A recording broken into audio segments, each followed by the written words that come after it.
Family ടാസ്കിൻ്റെ 4-ാം ദിവസമായി ഇന്ന് ഒനിയലിൻ്റെയും നെവിൻ്റെയും വേദലക്ഷ്മിയുടെയും പേരൻസാണ് വന്നത്. എന്നത്തെയും പോലെയല്ല, ഇന്ന് അവരെ നേരത്തെ ടാസ്ക് ചെയ്ത് നിർത്തിയിട്ടുന്നുണ്ട്. അവർക്ക് കൂടുതൽ സമയം പേരൻസിനോടൊപ്പം ചിലവഴിക്കാൻ കഴിഞ്ഞു. പക്ഷേ വേദലക്ഷ്മിയുടെ കുഞ്ഞിനെ അകത്ത് കയറ്റിയില്ല.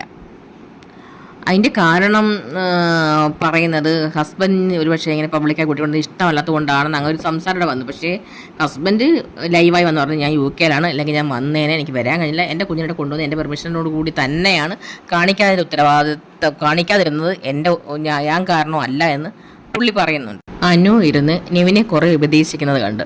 കാരണം നെവിൻ്റെ അമ്മയും അനിയത്തി വന്നപ്പോൾ നെവിൻ വലിയതായിട്ട് സ്നേഹം പ്രകടിപ്പിച്ചില്ല. അപ്പം നെവിൻ പറഞ്ഞു, ഞാൻ ഫേക്കായിട്ട് ആൾക്കാരെ കാണിക്കാൻ വേണ്ടി കെട്ടിപ്പിടിക്കുക ഉമ്മടുക്കേണ്ട കാര്യമില്ലല്ലോ, ഞാൻ ഇങ്ങനെ തന്നെയാണ് വീട്ടിലും. കാരണം എൻ്റെ അമ്മയോടും അനിയത്തിയോടും ഒരു പിതാവ് എങ്ങനെ പെരുമാറുന്നു ആ രീതിയിലാണ് പെരുമാറുന്നത്. അല്ല ഒരുപാട് ഓവർ സ്നേഹം പ്രകടിപ്പിക്കുന്ന ആ ഒരു ക്യാരക്ടറല്ല, എൻ്റെ ക്യാരക്ടർ ഇങ്ങനെയാണ്, എനിക്ക് ഇങ്ങനെ മാത്രമേ ചെയ്യാൻ പറ്റത്തുള്ളൂ എന്ന് പറഞ്ഞു. അപ്പം അമ്മയും അനിയത്തി വരുന്നതിനേക്കാൾ കൂടുതൽ ഫ്രണ്ട് വന്നെങ്കിൽ സന്തോഷമാണ്. ആ ഫ്രണ്ട് വന്നെങ്കിൽ സന്തോഷമാണ്. ഫ്രണ്ട് വന്നാൽ കെട്ടിപ്പിടിക്കും ഉമ്മടിക്കും അങ്ങനെ എന്തൊക്കെ വേണമെങ്കിലും ചെയ്യും.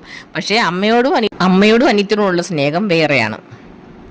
ഈ മുൻ സീസണുകളെ പോലെ അത്ര ഇൻട്രസ്റ്റിംഗ് ആയിരുന്നില്ല ഈ പ്രാവശ്യത്തെ സീസൺ ഫാമിലി ടാസ്ക്.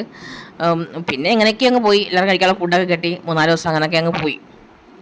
പക്ഷേ നൂറയും ആദിലയുടെയും സംഭാഷണമാണ് ഇതിൽ ഹൈലൈറ്റ് ആയത്. ഇത് പറഞ്ഞ കാരണം ആൾക്കാരൊക്കെ നമ്മളെ മാറ്റി നിർത്തിയേക്കല്ലായിരുന്നോ, ആരും നമ്മളെ അങ്ങനെ അംഗീകരിക്കുന്ന ഒരു സാഹചര്യം അല്ലല്ലോ. പക്ഷേ ഇന്ന് വന്ന ഫാമിലി ടാസ്കിൽ വന്ന എല്ലാ ഫാമിലികളും നമ്മളോട് നല്ല സ്നേഹമായിട്ട് പെരുമാറി അവർ വീട്ടിലേക്ക് ക്ഷണിക്കുക അംഗീകരിക്കുകയൊക്കെ ചെയ്തു. അത് കണ്ടപ്പോൾ വിശ്വസിക്കുന്നത് സത്യമാണോ വിദ്യയാണോ എന്ന് അറിയാൻ പറ്റാത്ത ഒരു കൺഫ്യൂഷനിലാണ് എന്നൊക്കെ നൂറ ആദിലയോട് പറയുന്നുണ്ട്.